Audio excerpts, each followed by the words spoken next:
지난번에 이어서 우리가 어떻게 하면 행복해질 수 있을까? 그 행복의 문제에 대해서 지금 우리가 생각을 해보고 있거든요.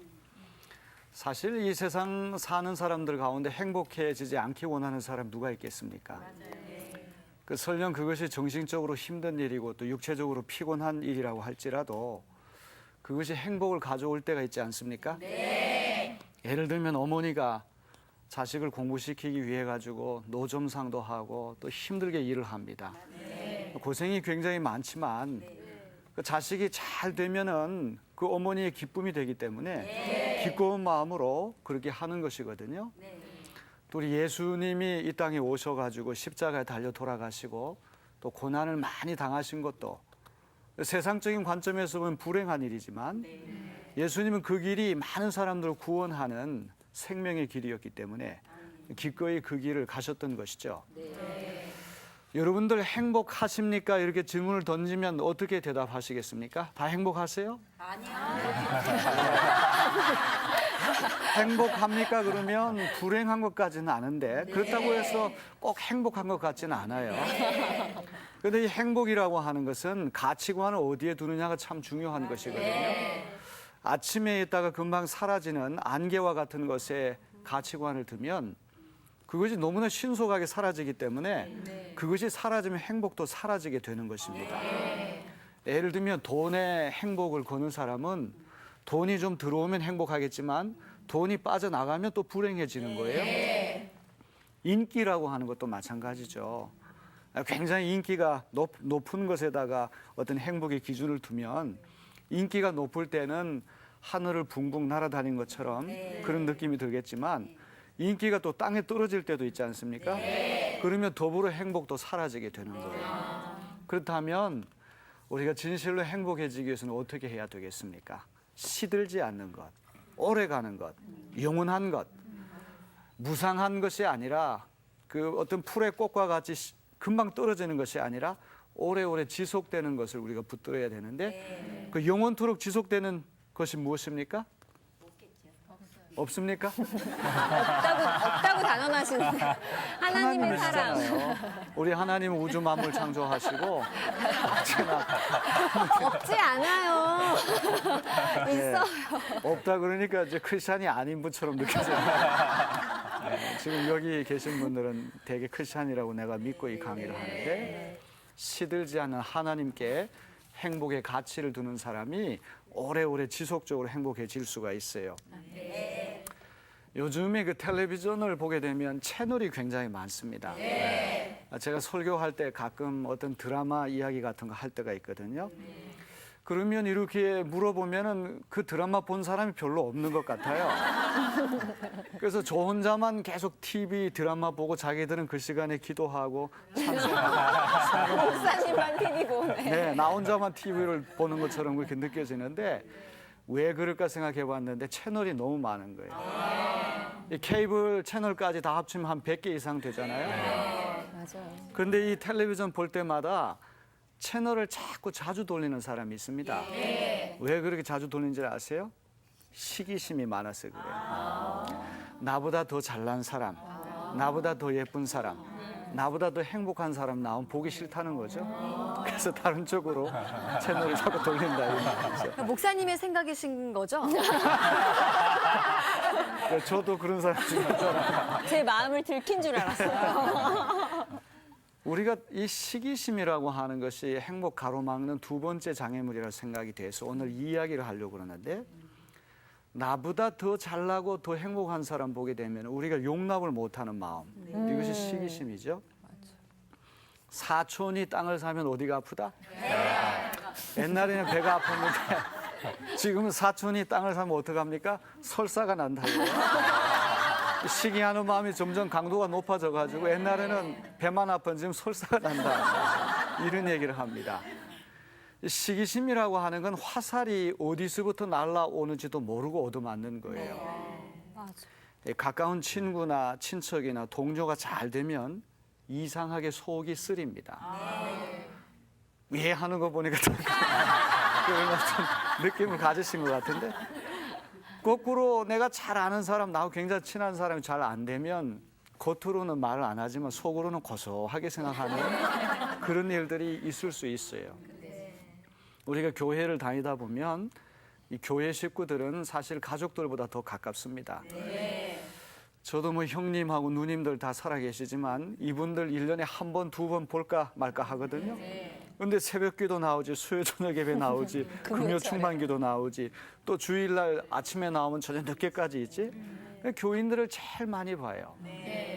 그러니까 정말 피를 나눈 사람들보다 더 가까운 사이가 교인들 사이인데 이 교인들 사이에서도 시기하는 마음이 생길 수 있거든요. 같은 이렇게 다 같이 공부를 했는데 아주 가까운 집사님 아이는 명문대학을 갔는데 우리 아이는 그렇게 안 됐어요. 그러면 또 굉장히 서운하고 또 시기하는 마음이 생길 수가 있습니다. 자, 다 그런 건 아니지만 우리 인간의 근본적인 속성 가운데 이 시기심이라고 하는 거 누구도 부인할 수가 없습니다.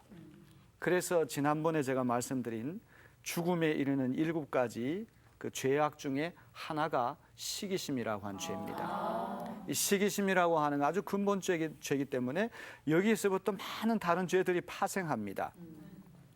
시기심은 7가지 죽음에 이르는 7죄종, 가톨릭교에서는 7죄종, 종이라는 말은 우두머리, 산 꼭대기, 마루, 그죠?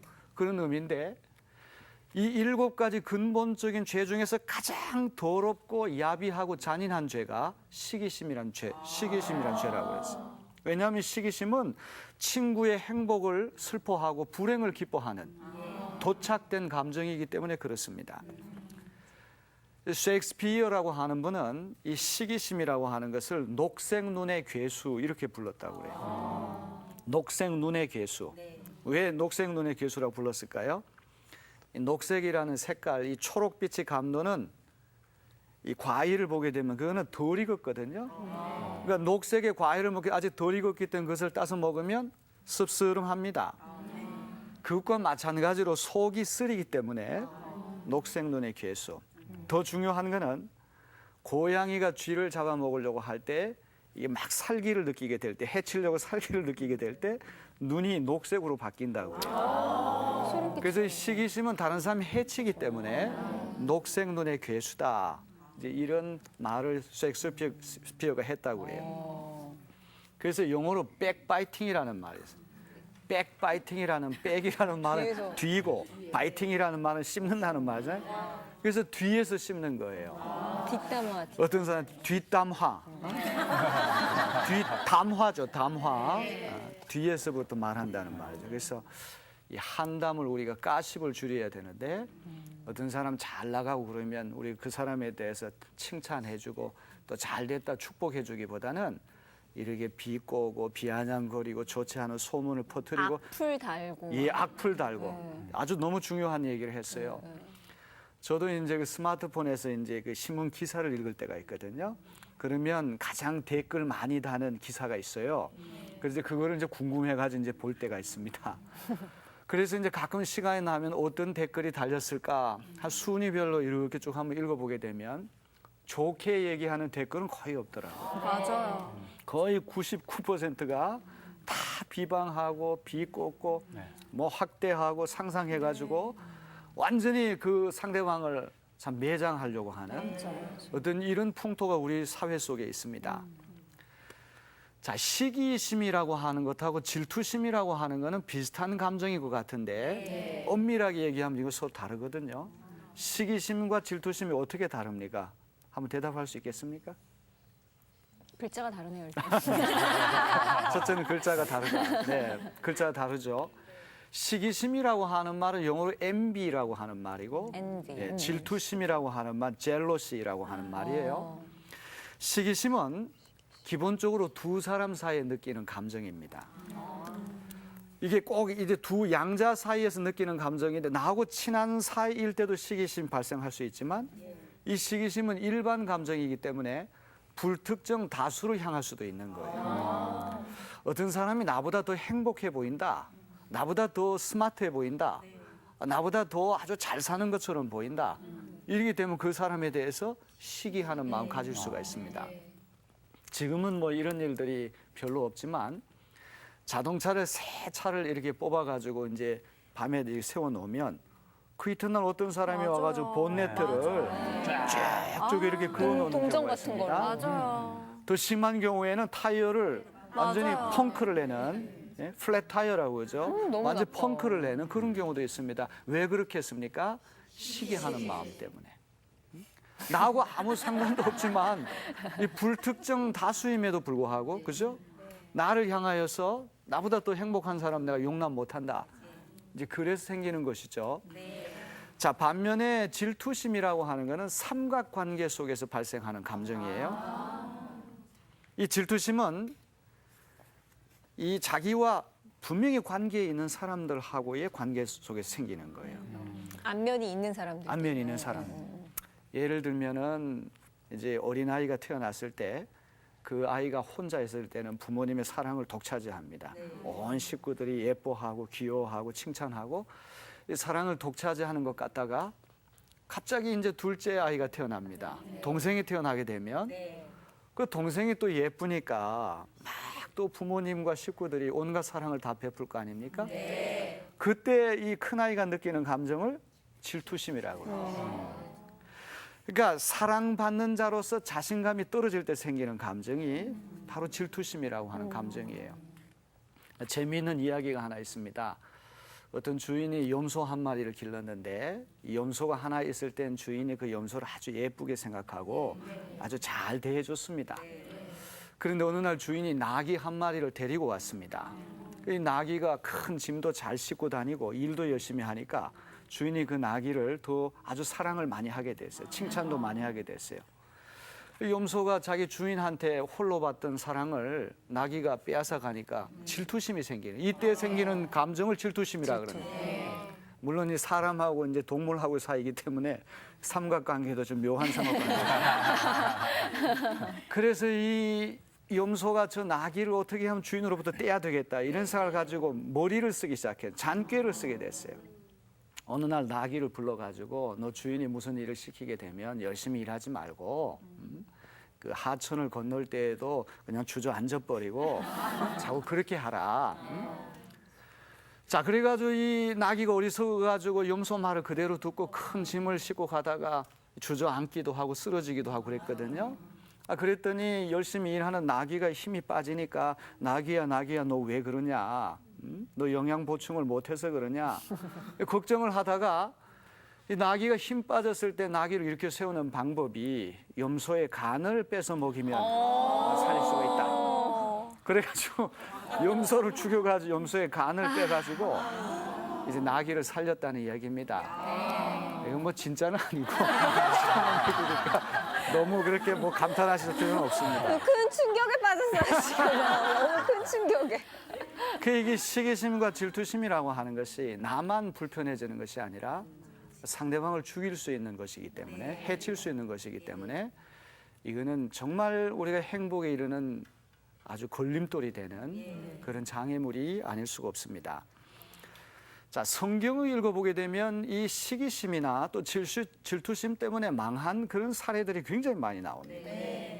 그 많은 이야기들이 있겠지만 그 대표적인 이야기들을 몇 가지 하겠습니다. 첫째는 여러분 그 다윗이라고 하는 사람이 있습니다. 그 구약 시대에 하나님으로부터 가장 사랑을 많이 받은 사람이 다윗입니다. 이 다윗은 어렸을 때부터 아주 용기가 있고 이게 힘이 있는 아주 그런 소년 용사였어요. 이스라엘과 블레셋이라고 하는 나라가 서로 전쟁을 하는데 그 블레셋의 선봉 대장이 누구냐 하면 골리앗이라고 하는 거인 장수입니다. 키가 뭐 엄청나게 크고 발끝에서부터 머리끝까지 완전 무장하고 날카로운 칼과 창을 들고 전쟁을 하게 됐는데 이스라엘 백성들이 다 겁이 나서 아무도 대적을 못하는 거예요. 그때 형님들 심부름하기 위해서 왔던 다윗이 그 광경을 보고는 이 거인 장수 골리앗을 물맷돌 하나를 가지고 간단히 물리쳤습니다.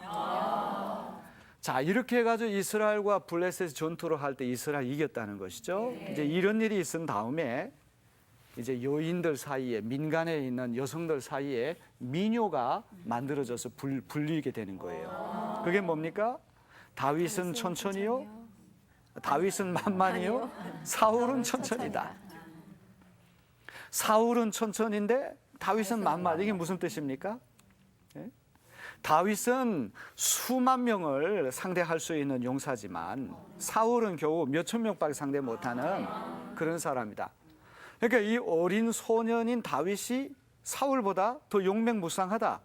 이런 이야기가 여인들 사이에 이렇게 소문으로, 노래로 이렇게 울려 퍼지는 거예요. 성경에 읽어보면 참 재미있는 이야기가 나옵니다. 사무엘상 18장 9절을 보면은 이런 일이 있은 다음에 그날 후로 사울이 다윗을 주목하였더라. 시기심이라고 하는 것은 주목하는 것에부터 오는 거예요. 그 사람이 별거 아닌 것으로 생각을 하고 마음을 놓았는데 그 사람이 아주 대단한 사람이야. 나한테 필적할 만한 라이벌이야. 시기심은 눈에서부터 오는 거예요. 이렇게 눈으로 이렇게 보니까 그 사람이 나보다 더 똑똑하고 나보다 더 행복해 보이고 나보다 돈도 더 있는 것처럼 보이고 나보다 더 너무 예쁘고. 나보다 더 예쁘고. 그래서 지금 많이 우리 힘들어. 김필호 씨 네, 그럴 수 있는 거죠, 그죠? 그래서 주목해 보더라. 이 말 속에는 주목해 보더라고 하는 이 말 속에는 왜 주목해 보겠습니까? 자기도 모르게 시기심이 싹트기 시작하기 때문에 주목해 보는 것이죠. 그렇게 하니까 이제 사울 임금이 자기가 나이도 많고 권력도 가지고 있고 뭐 하나 부족함이 없는데 자꾸만 자신감이 떨어지는 거예요. 열등감이 생기는 거예요. 그러니까 시기하는 마음이 가지니까 그 사람은 해코지하고 싶거든요. 해치고 싶은 마음이 생기는 거예요. 그래서 다윗을 여러 차례 죽이려고 하는 그런 이야기가 성경에 나옵니다. 또 대표적인 이야기가 야곱이라고 하는 인물이 있습니다. 아브라함과 이삭과 야곱, 그죠? 질투의 사나이. 예, 이 야곱이라고 한 사람도 질투의 사나이지만 그 형 예서하고 그죠? 쌍둥이 형 예서하고 경쟁하는 이야기. 그런데 이 야곱이 아들을 12명을 낳았습니다. 네, 12명 낳는 건 옛날에는 너무 기본. 좋아하시는데요, 12명이 아니라. 그 존 웨슬리라고 하는 영국의 그 감리교이 만든 목사님이 있는데 그분은 그 부모님이 20년 동안 19명을 낳았어요. 그러니까 거의 해마다 아이를 낳는 거예요. 그러니까 12명은 아무것도 아닙니다. 앞으로 이제 우리나라가 잘 되기 위해서는 아이를 많이 낳아야 됩니다. 그러니까 여러분이 12명 낳았다고는 잘했다 박수를 쳐줘야 됩니다. 요즘에 이제 너무 아이를 안 낳기 때문에 노령 인구가 점점 많아지고 우리나라가 참 어렵게 되는 것이죠.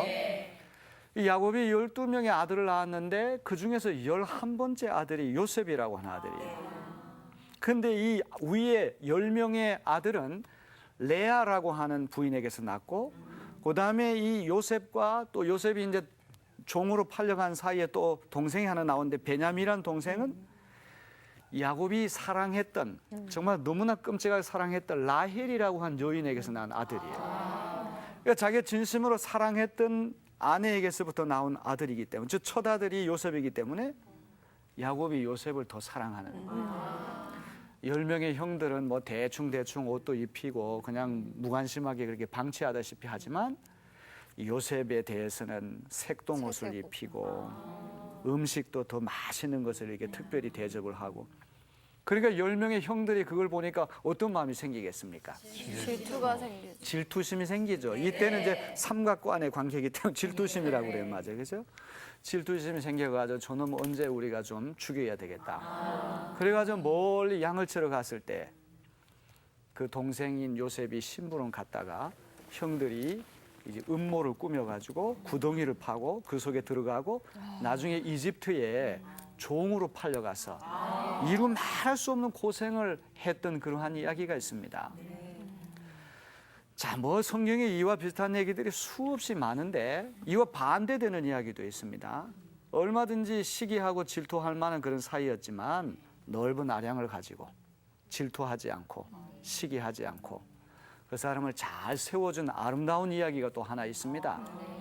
혹시 바나바라고 여러분 들어보셨습니까? 네. 이 바나바라고 한 사람은 예루살렘 교회의 아주 유력한 지도자입니다. 우리가 이 신약 성경에 많은 편지를 쓴 대사도가 이 바울이라고 한 분이 계신데 이 사도 바울은 본래 예수 믿지 않은 사람들을 괴롭히던 박해했던 사람이에요. 오늘날 그 다마스커스라고 하는 곳에 다메섹이라고 하는 곳에 예수 믿는 사람들을 잡아들이기 위해서 체포 영장을 옆구리에 끼고 가다가 부활하신 예수님을 만나면서 그가 꼬꾸라졌습니다. 그래서 예수님을 적극적으로 핍박하던 사람이 이제 거꾸로 예수님을 위해서 자기가 핍박 받으려고 한 사람을 바뀌게 되는 거예요. 아주 놀라운 회심이죠. 그런데 사람이 이렇게 변화된다는 건 쉬운 일이 아니잖아요. 어제까지만 해도 예수 믿는 사람들을 핍박하고 못 살게 굴던 사람이 하루아침에 회심했다, 변화됐다.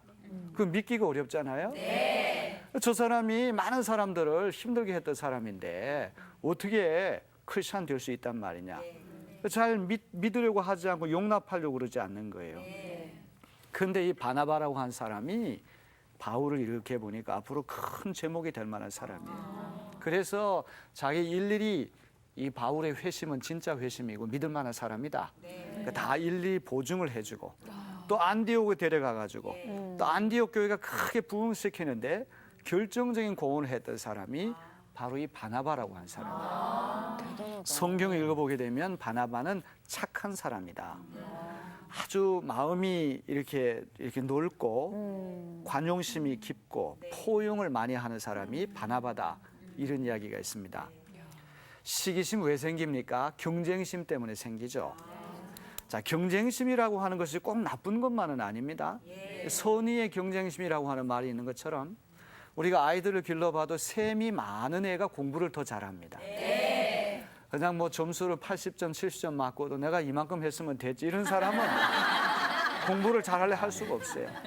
98점 맞고도 왜 100점 못 빠졌는가 말이죠. 분해가지고 막 분해가지고 셈이 있는 친구가 더 공부도 잘할 수 있어요. 하지만 제가 여기서 말씀드린 경쟁심이라는 것은 지나친 것. 다른 사람을 해칠 정도의 경쟁심은 안 된다. 특별히 무모한 경쟁심을 우리가 품다 보면 나보다 조금이라도 나은 사람 만나게 되면 내 마음속에 열등감이 생기고 나보다 조금 못한 사람 생겨 쓸데없는 우월감이 생길 수 있어요. 이 시기심이라고 하는 것이 만들어내는 감정이 양극 감정이에요. 어떨 때는 굉장히 우월감, 교만한 마음을 느끼다가 어떨 때는 상당히 비굴해지고 또 열등감을 느낄 수가 있는 것입니다. 자, 시기심 극복하려면 어떻게 해야 되느냐? 두 가지 제가 강조하고 싶습니다. 첫째는 하나님 쓰시는 방법이 다르다. 우리가 이게 사람이 다 다르게 태어나고 성격도 다르고 얼굴도 다르고 이거는 하나님 주신 축복이에요. 모든 사람들이 다 우리 김필원 씨처럼 생기면 이 세상 어떻게 되겠습니까?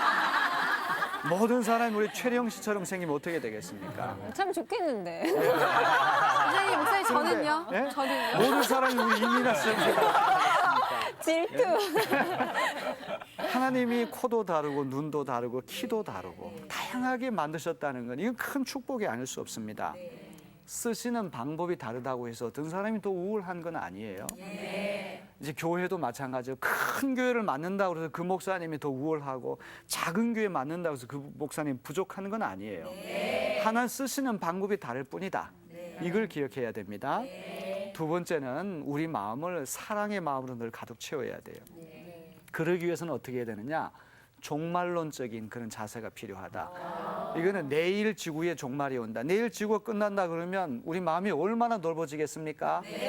아, 내일 지구가 다 끝난다 그러면 내가 뭐 가지고 있는 거 아무 소용이 없으니까 다 가지라. 아무리 상대방이 예쁘고 잘나도 내일이면 다 끝장나니까.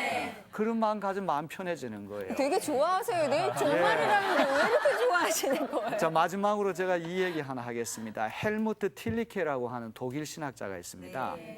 이분은 하이델베르크 대학교라고 하는 곳에서 이제 강의를 하다가 히틀러라고 하는 그 나치 정권에 히틀러가 나타나가지고 아우슈비츠 수용소를 만들고 유대인을 600만 명을 죽였어요. 그 당시 전 세계에 흩어져 있던 유대인 디아스포라 인구가 1,800만 명인데 3분의 1이 멸절당한 거예요. 그때 독일의 지식인들, 목사님들 이런 분들이 이 히틀러 정권에 부역을 했습니다. 그 실존주의 철학가 중에 마틴 하이데거라고 하는 분인데 이런 분도 그 나치 정권에 부역해서 두고두고 논란거리가 돼요. 그런데 이 헬무트 틸리케 목사님은 나치 정권에 저항하다가 해직 교수가 됐습니다. 아무도 써주는 분이 없으니까 저 독일 산골짜기 가서 목회를 했습니다. 아주 가난하고 또 이렇게 많이 못 배운 촌로들, 촌의 노인들 중심으로 목회를 했는데 이분이 그런 목회를 해서 그런지 구라파의 찰스 스펄전 다음 가는 최고의 설교가가 이 헬무트 틸리케라고 하는 말이 있습니다. 그래서 이분은 나중에 튜빙겐 대학교, 함부르크 대학교의 총장까지 된 어른인데 자, 이게 중요한 게 아니고 이분의 자서전을 보면 이런 아주 감동적인 얘기가 나와요. 어렸을 때부터 틸리케는 의협심이 강한 거예요. 불의를 보면 참지를 못하는 거예요. 이 친구 중에 초등학교 친구 중에 한스라고 하는 아이가 있는데 이 한스는 집안이 좋아요. 아버지가 교육감으로서 지역사회 존경을 많이 받고 또 영재입니다. 뭐 하나를 물으면 공부를 전혀 안 하는 것 같은데 착착 잘 알아맞추는 거예요. 집안도 좋지 공부도 잘하지 남부를 곳이 없는 친구인데 엄친하네요. 엄친하지. 한 가지 문제는 자기보다 못한 사람을 깔보는 거야. 업신여기는. 이 교만기가 있어요. 틸리케가 불의를 보면 참지를 못하니까 아무 날 아무 시에 마음 맞는 친구들끼리 작당을 해서 교문 뒤에 숨어 있다가 한스가 오면 몰래 끌고 가가지고 좀 집단 구타를 해주죠. 손을 좀 봐주죠.